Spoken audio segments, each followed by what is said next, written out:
Hi, my name is Isabella Perdomo, and I am a digital media student at the University of Westminster. Today I'm going to be discussing the music marketing profession and why I would like to potentially go into this field. The Chartered Institute of Marketing defines marketing as the management process responsible for identifying, anticipating, and satisfying customer requirements profitably. This means that marketing teams are mostly reliant on the consumer. Chris Anderton gives insight on the inner workings of marketing, specifically music marketing. He mentions the 4 P's of marketing, devised by Jerome McCarthy. The first is the product. According to McCarthy, it must have the right sound and look, and it must entertain its target audience, affect their mood, and meet their interests and expectations. The second is the price of the product. If it is too high, consumers may not be motivated to purchase it. If it is too low, it could be a low profit point for the artist to benefit. So it is important to get it just right so that it satisfies both consumers and profiters. The third is the place.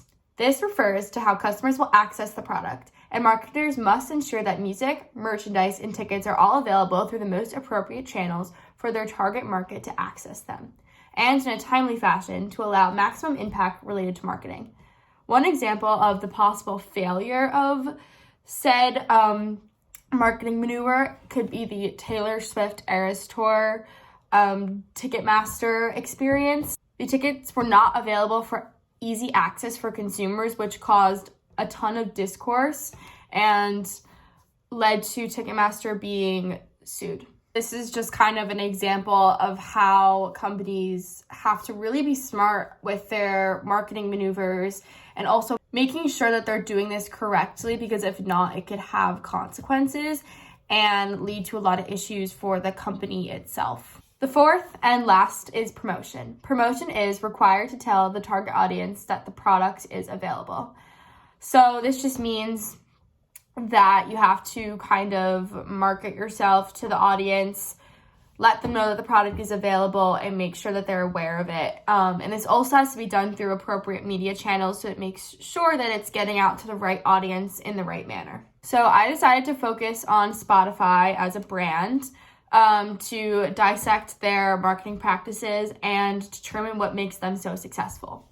One of my biggest questions about marketing, especially music marketing and in relation to Spotify, is how do they keep drawing people in with their marketing tactics? And also, how do they use our data to grow their own brand and keep us interested? I was able to clear this up by doing some research, and I found an article that kind of gives a breakdown of Spotify as a brand itself. In this article, it is noted that the emphasis on recommendations illustrates how Spotify, similar to other digital content providers, not only delivers music but also actively frames and shapes data. This is how Spotify is so incredibly successful. When you don't know what to listen to, Spotify is there. When you're looking for new music, Spotify is there. No matter what, your experience is uniquely yours. They're making playlists for you. They're finding new music for you. They're marketing through you. I've seen that a lot of artists have done specific Spotify sanctioned pre-sales, specific Spotify exclusive merch. So they're able to make a lot of money off of kind of a personalized experience. The article also notes that such operations are central for turning digital music into goods, but they also constitute a politics of content through which the delivery of music implicates prescriptive notions of the streaming user. This showcases how Spotify is utilizing these marketing strategies to sell their services. They're able to keep people interested and keep people on Spotify, and Spotify's users are only growing by the year because of this personalization and this personalized experience. Another thing that I wanted to note was one of their most notable marketing tactics has been Spotify Wrapped. Wrapped is an annual experience in which users can see data related to their listening patterns. Some of the data includes their top or most listened to artist, their top song, the amount of minutes they've listened that year, and their listening persona. The entire experience is personalized to the listener.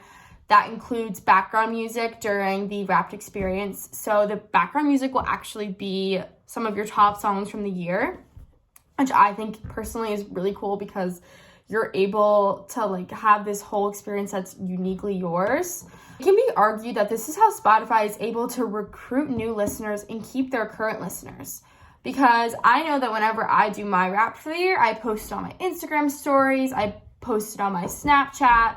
There's actually specific buttons on Spotify where you can share directly to your story, so that just makes it even easier for Spotify to kind of promote themselves through their own users.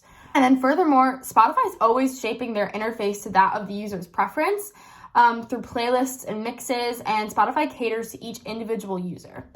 I know that every day I have a Spotify curated playlist that is specifically tailored to what kind of music I listen to at that time of the day. For today, for example, my playlist is called Cottagecore Forest Thursday Afternoon.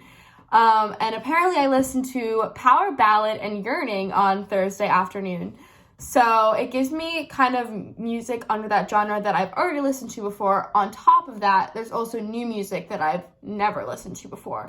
So it definitely keeps you hooked. So I want to go into music marketing because I feel like I have a perspective that most people already have, which is that of the consumer. Like I said before, I'm a huge Spotify user. I look forward to Wrap each year. I get excited through these marketing tactics. These marketing tactics have proved themselves to work on me, and I understand why they work, because when you feel special and you feel like you're getting a special experience, you're more likely to want to continue that. I know what works, kind of what wouldn't work, as we've seen from past failures, such as the Eras Tour. And furthermore, I love music, and I think that's something that I've kind of wanted to achieve in my life, is definitely doing something that I'm passionate about and that I love. I don't really want to be in a job experience that I'm not completely in love with. I want to be doing something every day that I look forward to, that kind of drives me. I don't want work just to kind of be something I have to do. I want to be something that I want to do. I have a passion for what I would be surrounding myself with every day if I were to work in music marketing, and I think that's a super important factor in kind of choosing a job.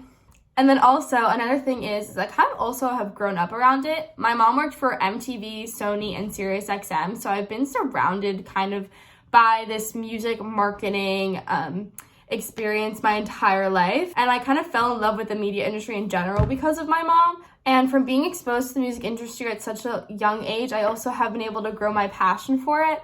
That is my kind of spiel on music marketing. I really hope that I'm able to use my skills to go into this field one day, and that's what I'm aiming for. So thank you so much.